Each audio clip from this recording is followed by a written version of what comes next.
The massive invasion fleet hung in Earth's orbit like a cluster of metal stars. Inside the command ship, Commander Val stood tall, his four eyes fixed on the blue planet below. His metallic scales reflected the soft light of the bridge as he watched the primitive world that had somehow managed to resist 3 other alien invasions in the past century. "Status report," Val commanded, his deep voice echoing across the bridge. Officer Tom, his second in command, stepped forward with a datapad. "Sir, our ships are in position. We have surrounded all major population centers." But he hesitated, his antenna twitching nervously. "Speak freely, officer." "The humans seem unusually calm, sir. Given our overwhelming force, we expected panic. Instead, many of them appear to be going about their daily routines. Some are even smiling." Val's upper eyes narrowed while his lower ones scanned the incoming data streams. This wasn't normal behavior for a species facing extinction. His previous conquests had all followed a predictable pattern: panic, chaos, then surrender. But the humans were different. "Show me their military response," Val ordered. The main screen filled with images from around the planet. While there were some military movements, they seemed almost casual, coordinated but not desperate. This made Val uncomfortable. In his 300 years of conquering worlds, he had never seen such a response. "Sir," a junior officer called out from his station, "we intercepted some interesting communications. The humans keep referring to something they call their secret weapons. Apparently, they keep them in their homes." Val's scales bristled. "In their homes? How many?" "Millions, sir. Almost every human dwelling has at least one." The bridge fell silent. Millions of secret weapons distributed across the planet, hidden in plain sight in civilian homes. This explained their confidence. But what kind of species would keep weapons in their living spaces? Val made his decision. "Begin the standard invasion protocol. Open communications." The main screen flickered to life, showing the United Earth Defense Council. The humans sat calmly at their table. Some even had drinks in front of them. Their casualness made Val's scales itch. "People of Earth," Val began, using his most intimidating voice, "I am Commander Val of the Stellar Dominion. Your planet is surrounded. Your military stands no chance against our superior technology. Surrender now, and we will be merciful." The human at the center of the table, an older male with gray hair, simply smiled. "Commander Val, we appreciate your offer. However, we suggest you reconsider your position. Earth is well defended." Val slammed his fist on his command console. "Your primitive weapons are nothing compared to our fleet."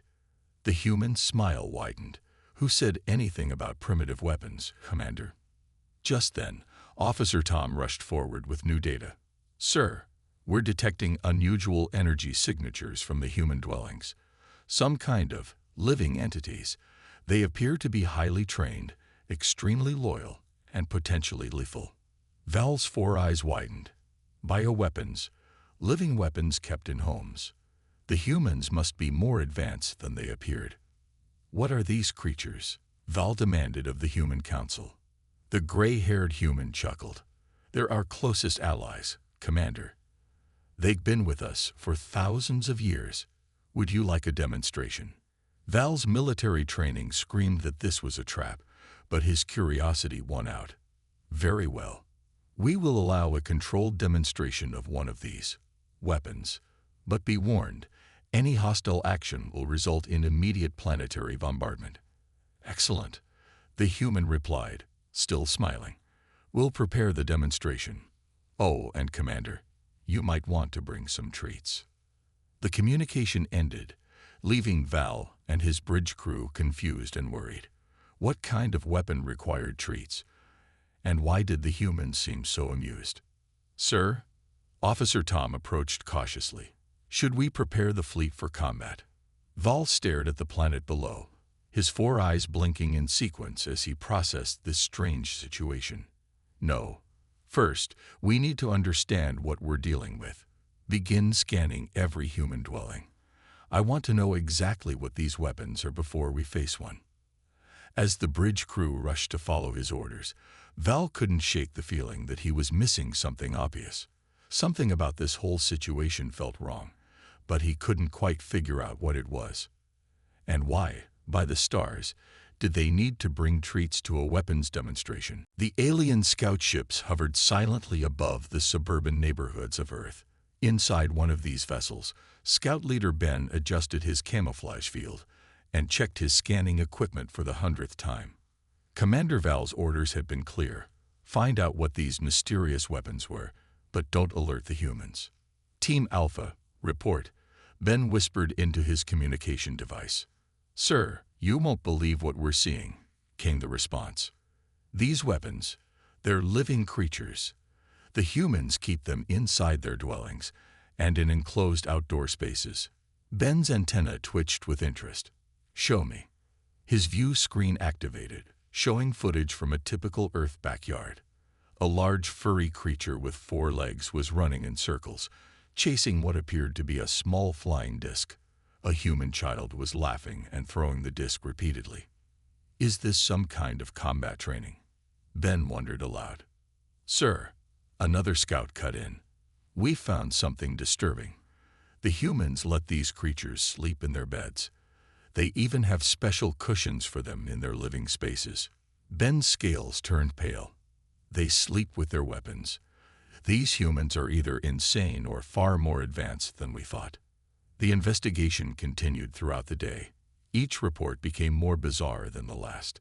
The scouts watched as humans fed these creatures from their own hands, attached restraining devices, which the scouts learned were called leashes, to take the creatures on patrol, spoke to them in high-pitched voices, rubbed their bellies in what appeared to be some sort of energy-charging ritual.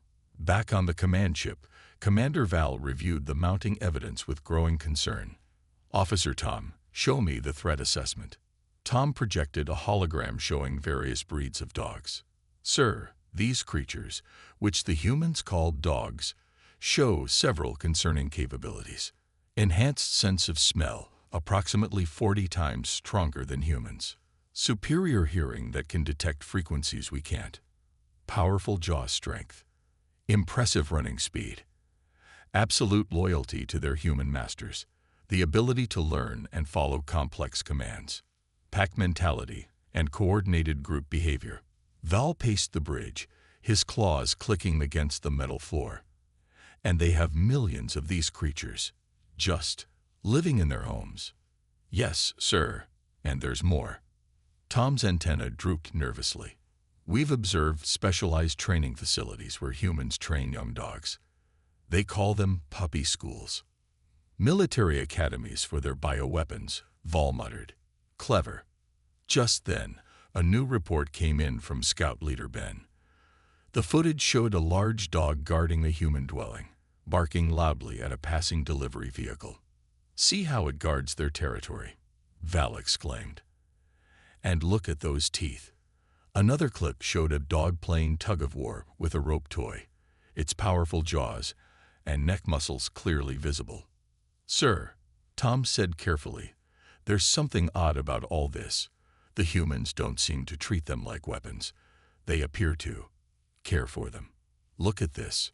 The screen showed a human female crying on a couch. A large dog approached her, laid its head in her lap, and stayed there while she hugged it. Val watched in confusion. Perhaps it's absorbing her negative emotions to maintain peak fighting efficiency. "And this, sir," Tom showed footage of a dog catching treats balanced on its nose. "Obviously a coordination and patience training exercise," Val declared, though he sounded less certain. Ben's voice crackled over the command center speakers. "Commander, we've discovered something truly alarming. The humans have entire structures dedicated to maintaining these creatures. They call them pet stores and veterinary clinics." Val's 4 eyes blinked rapidly. "Supply depots and maintenance facilities. This is a sophisticated operation." He straightened his uniform. "We need to see one of these creatures up close, in a controlled environment. Send word to the Earth Defense Council. We're ready for their demonstration." As the message was sent, Val couldn't help but notice that his crew seemed unusually anxious.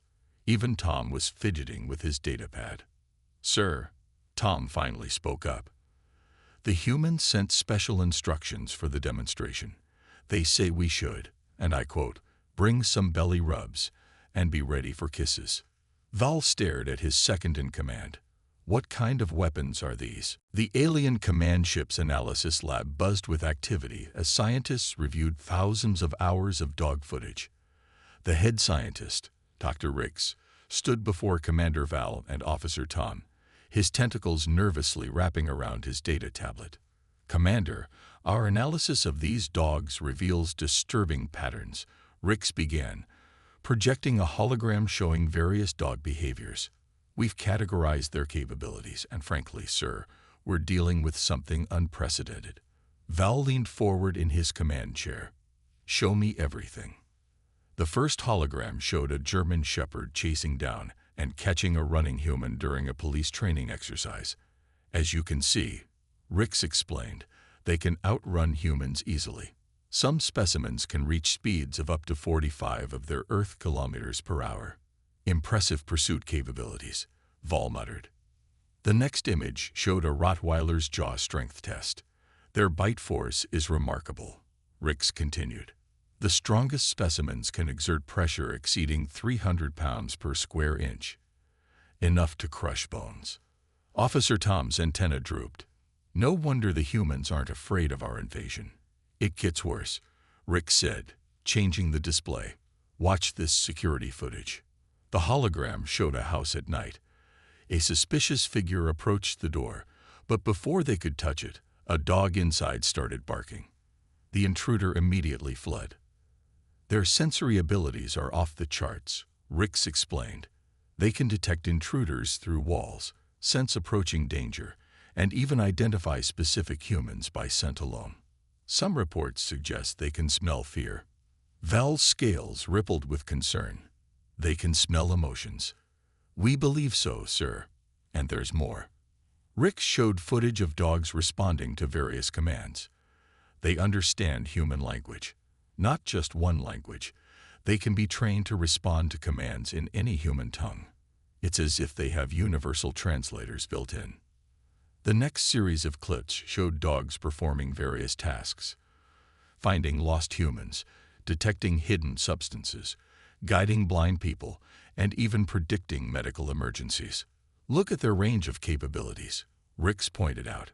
"Search and rescue, detection, guidance, medical alert. They're multi-purpose weapons." Val stood and paced the lab. "But why do the humans treat them so affectionately?" "That's the most brilliant part, sir," Ricks said excitedly. "The humans have engineered a perfect disguise. Who would suspect a weapon that looks so, what's the word they use? Cute." Just then, Ven's voice came through the ship's communication system. "Commander, we've discovered something critical about their training methods." "Report, Scout Leader," Val ordered. "The humans start training them when they're very young. They call them puppies at this stage.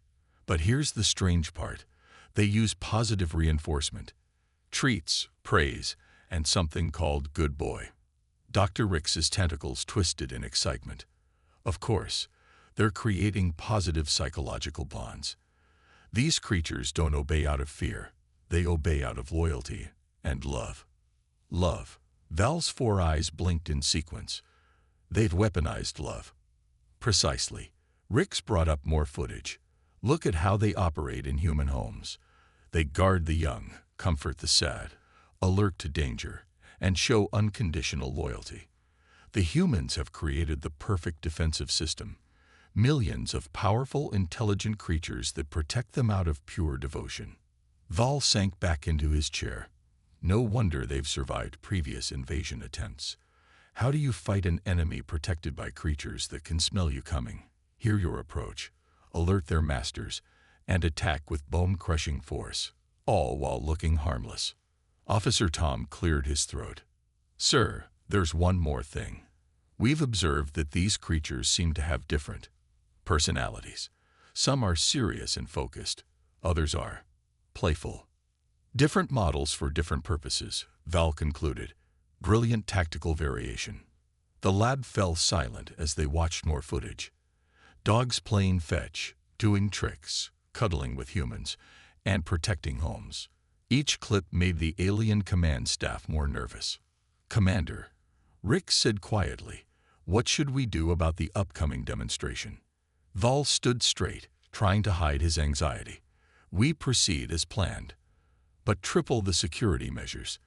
If these creatures are as formidable as our analysis suggests, we need to be prepared for anything." As the command staff left the lab, Dr. Rick stayed behind, watching a clip of a small puppy sleeping peacefully in a human's arms. Something about it didn't quite fit their weapon theory, but he couldn't figure out what. Perhaps the demonstration would provide answers, assuming they all survived it. The main conference room of the United Earth Defense Council was packed with representatives from around the world. On the massive screen above them, Commander Val's face filled the display, all four of his eyes focused intensely on the assembled humans. "We have completed our analysis of your biological weapons program," Val announced, his voice stern. "These creatures you call dogs, they must all be surrendered to the Stellar Dominion immediately." The room fell silent for a moment before breaking into barely suppressed chuckles. The head of the council, Mr. Brown, cleared his throat, trying to maintain his composure.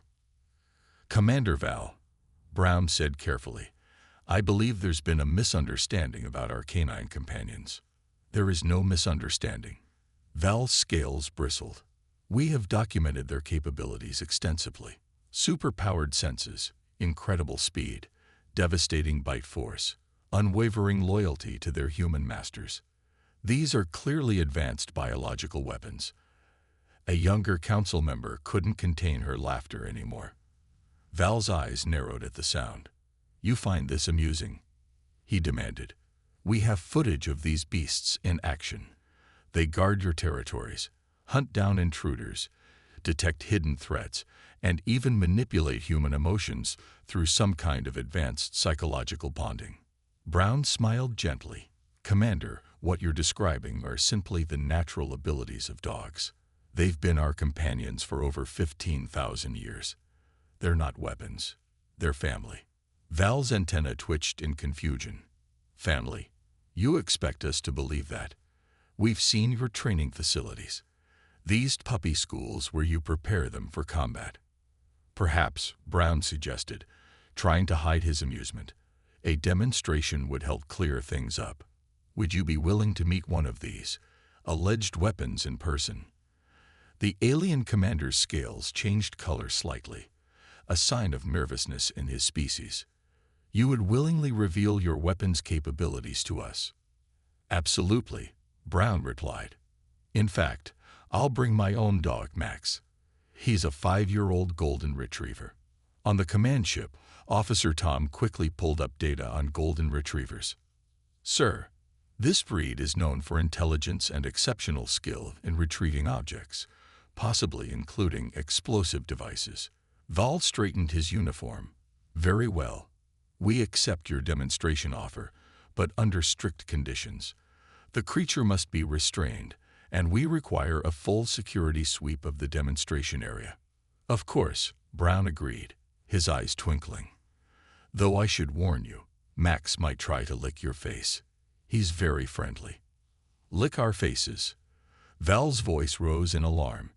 "Some kind of chemical warfare?" Brown rubbed his forehead. "No, Commander. That's just how dogs show affection." "Affection to potential enemies." Val turned to his science officer. "Dr. Ricks." Analysis. Ricks's tentacles twisted nervously. "Perhaps it's a way to collect DNA samples, sir." "Listen," Brown interjected. "We'll hold the demonstration tomorrow at noon, in the neutral zone we've established. Bring treats if you'd like. Max is particularly fond of bacon-flavored snacks." After the transmission ended, Val's command staff erupted into worried discussions. "Sir," Tom approached with a datapad, "our spies report that these bacon-flavored snacks are some kind of processed meat product. Should we consider this a threat?" Val paced the bridge, his claws clicking against the metal floor.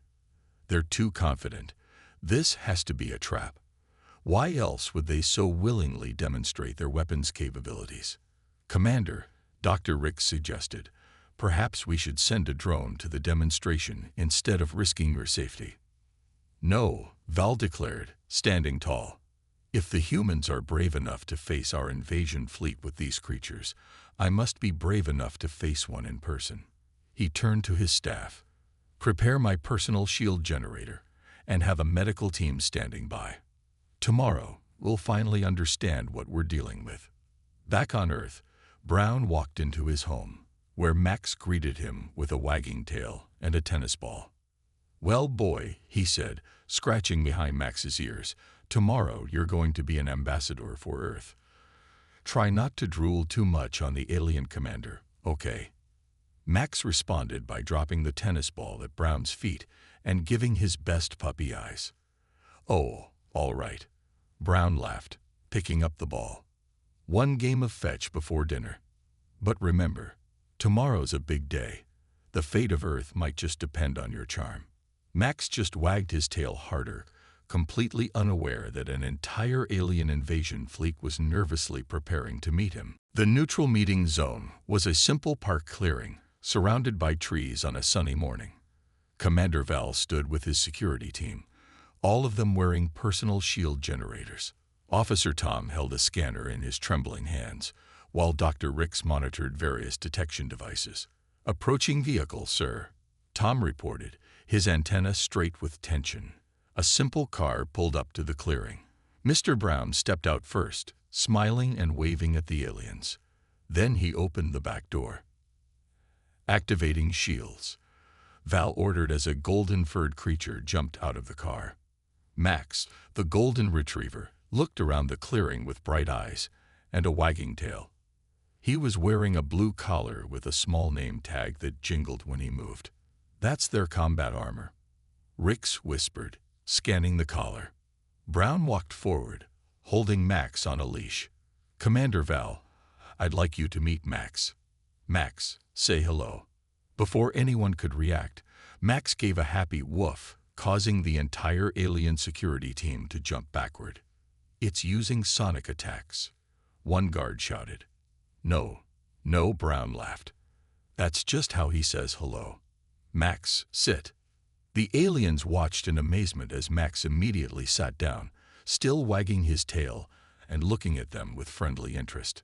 Remarkable response time to commands, Val noted, trying to sound professional despite his nervousness. Would you like to give him a treat? Brown offered, holding out some dog biscuits. Just hold it flat in your palm. Val looked at the brown biscuit as if it might explode. This is safe. Perfectly safe. Max is very gentle. With trembling fingers, Val took a biscuit and held it out at arm's length. Max walked forward calmly, gently took the treat, and munched it happily. Then, to everyone's surprise, he sat right next to Val and leaned against his leg. It's making physical contact, Tom exclaimed. Sir, should we? Wait, Val said, looking down at the furry creature pressing against him. It's warm and soft. Brown smiled. That's right. He likes you. Would you like to pet him? Pet the weapon? Just reach down and gently rub his head. Trust me. Val slowly lowered his hand and touched Max's fur. The dog responded by looking up at him with those big brown eyes and wagging his tail faster. The fur is transmitting some kind of pleasant sensation to my hand, Val reported, continuing to pet Max. And my anxiety levels are decreasing. Some kind of chemical agent. That's just the natural effect of petting a dog, Brown explained. They have a way of making everyone feel better. Would you like to see what else Max can do? For the next hour, Brown demonstrated various capabilities of his dog. Max played fetch with a tennis ball. He performed tricks like shake hands and roll over. He brought his favorite toy to share with the aliens. He showed his skill at catching treats in midair. The alien command staff watched in growing confusion as this supposedly deadly weapon acted more and more like, well, they weren't sure what to call it. But what about the guarding? Val asked, now sitting on the grass with Max's head in his lap. The hunting. The bite force. Oh, dogs can definitely protect us if needed, Brown acknowledged. But that's not their primary purpose. They're companions, friends. They're part of our families. Family, Val repeated, scratching behind Max's ears exactly as Brown had shown him. Not weapons at all, are they? No, Commander. Just loyal, loving animals who've been by humanity's side for thousands of years. Val looked down at Max, who had rolled over for a belly rub. We may have misunderstood the situation quite significantly. It happens, Brown said kindly.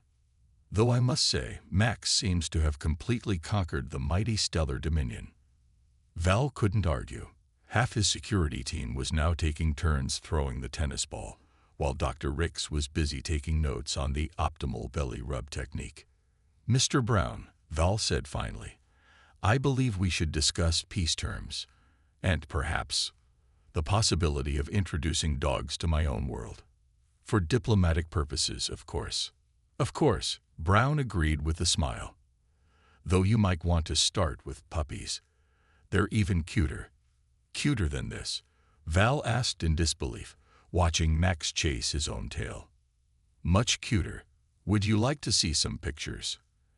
And that was how the great invasion of Earth was defeated, not by weapons or warfare, but by a friendly golden retriever with a waggy tail and a love of belly rubs. The main hall of the alien command ship had been transformed. Instead of tactical displays showing invasion plans, the screens now showed different breeds of dogs. Commander Val stood before his assembled crew, with Mr. Brown and Max beside him. Fellow warriors of the Stellar Dominion, Val addressed his crew. Today we learn about one of Earth's most remarkable achievements, their partnership with these beings called dogs. The alien crew watched in fascination as Brown played a series of videos on the main screen. The first showed ancient cave paintings of humans hunting alongside wolves. You see, Brown explained, dogs descended from wolves. Over thousands of years, they chose to live alongside humans. We didn't force them. They chose us. Chose you? Dr. Ricks asked, his tentacles waving with excitement. Not engineered in laboratories. No genetic engineering, Brown confirmed. Just thousands of years of friendship and selective breeding. The next video showed a search and rescue dog finding a lost hiker in the mountains. Max watched himself on the screen and gave a proud woof. Some dogs do work with our emergency services, Brown continued. They help find lost people, detect dangerous substances, and even predict medical emergencies. But it's all based on their natural abilities and their desire to help humans. Officer Tom raised his hand. But why do they help? What do humans give them in return? Love, care, food, and shelter, Brown replied. But mostly love. The screens then showed various dogs in different roles. A therapy dog visiting sick children in a hospital. A guide dog helping a blind person cross the street. A police dog proudly wearing his service vest. A family dog playing with children in a backyard. Each dog has its own personality, Brown explained. Some are serious working dogs, others are gentle family companions. But they all share one thing, loyalty to their humans. Val, who had been absently petting Max throughout the presentation, spoke up. Show them the puppies. Brown grinned and played a video of a litter of golden retriever puppies learning to walk. The entire alien crew made strange cooing sounds, their species equivalent of awe. Are the small ones more dangerous? A nervous guard asked. Only to your shoes, Brown laughed. Puppies are baby dogs. They need to be trained and cared for. But mostly they just want to play and be loved. Dr. Ricks, who had been taking notes frantically, raised several tentacles. But how do you train them without threat of punishment? Our analysis shows they respond to something called good boy and treats. It's simple, Brown said. He turned to Max. Max, sit. Max sat immediately. Brown gave him a treat and scratched his ears. "Good boy." Max's tail wagged happily. "You see," Brown explained, "dogs want to please us. They enjoy making their humans happy. The treats and praise just reinforce the behavior." "Fascinating," Rix exclaimed. "A cooperation based on mutual positive feedback." The presentation continued with more videos showing the history of dogs and humans working together. The alien crew watched in amazement as dogs herded sheep with incredible skill, rescued people from burning buildings, comforted anxious humans, protected homes without any violence, played gentle games with small children. Finally, Brown showed a simple clip of Max sleeping on his bed at home, snoring softly. "This is what most dogs do most of the time," he said. "They're just part of our families, bringing joy and companionship to our lives." Val looked at his crew, who were all watching Max with obvious affection. "We came to this planet expecting to find weapons," he said. "Instead, we found something far more powerful, a bond between species based on love and trust." "Commander," Officer Tom said hesitantly, "do you think maybe we could have dogs on our worlds too?" "Actually," Brown smiled, "that's why I brought these." He pulled out several tablets, adoption applications from Earth's best dog shelters. "Many dogs need loving homes, and we'd be happy to help start an interstellar adoption program." The alien crew crowded forward eagerly, all wanting to learn more about getting their own dogs. Max walked among them, offering his tennis ball to anyone who would throw it. And so began the greatest cultural exchange in galactic history, not through diplomacy or trade, but through the universal appeal of warm fur, wagging tails, and unconditional love. 3 months after the almost invasion of Earth, the Stellar Dominion's command ship looked very different. The once sterile corridors now had toy balls rolling around corners, and the sound of happy barks echoed through the halls. Commander Val sat in his office, a small black and white puppy sleeping in his lap. He was reading the latest report about the interstellar dog adoption program when Officer Tom entered, his own Labrador puppy following at his heels. "Sir, the latest statistics from Earth," Tom said, trying to maintain his professional demeanor while his puppy playfully tugged at his uniform. "Over 5,000 dogs have been adopted by our species so far." "Excellent," Val replied, gently scratching his puppy's ears. "And the training programs? The human instructors say our people are doing very well, though some are perhaps over-enthusiastic about the treats." Through the office window, they could see Dr. Rix in the ship's new puppy park, surrounded by his 3 adopted dogs. The scientist was throwing balls and taking detailed notes about optimal fetch trajectories. "To think we almost started a war," Val mused, looking down at his sleeping puppy. "Instead, we found the greatest treasure in the galaxy." The ship's intercom crackled. "Commander, Mr. Brown has arrived for the weekly cultural exchange meeting." "Send him in." Brown entered with Max, who had become something of a celebrity among the aliens. Following behind them was a group of alien children, each hoping to pet the famous dog who had prevented an invasion. "Commander Val," Brown greeted, then smiled at the puppy. "I see Luna is getting bigger." "Yes," Val beamed proudly. "She learned sit yesterday. I may have used more treats than the training manual suggested." Max walked around the office, greeting all his alien friends. He had gotten used to their scaly skin and multiple eyes, just as they had gotten used to his enthusiastic tail wagging. "The Earth Council asked me to deliver our latest proposal," Brown said, pulling out a tablet. "We'd like to establish permanent dog parks in every major city of the Stellar Dominion, places where dogs and their alien families can play together." "Approved immediately," Val said. "And what about the therapy dog program for our medical facilities?" "Already in progress. The first team of certified therapy dogs will arrive next week." Luna woke up and yawned, showing her tiny puppy teeth, the same teeth that Val had once thought were weapons. She looked up at him with those big innocent eyes that somehow worked on every species in the galaxy. You know, Val said, my superiors thought I was crazy when I submitted my final report about Earth. They couldn't believe we canceled an invasion because of dogs. What convinced them? Brown asked, though he was smiling like he already knew the answer.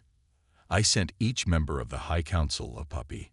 Now they spend more time discussing proper treat amounts than military strategies. Just then, Lumen noticed Max and bounced over to the bigger dog, tail wagging furiously. Max gently played with the puppy, showing the patience that had made him such a good ambassador between species. We've learned so much from them, Val continued, watching the dogs play. About loyalty, friendship, unconditional love. Things we never even considered when we were focused on conquest. Dogs have a way of teaching us what's really important, Brown agreed.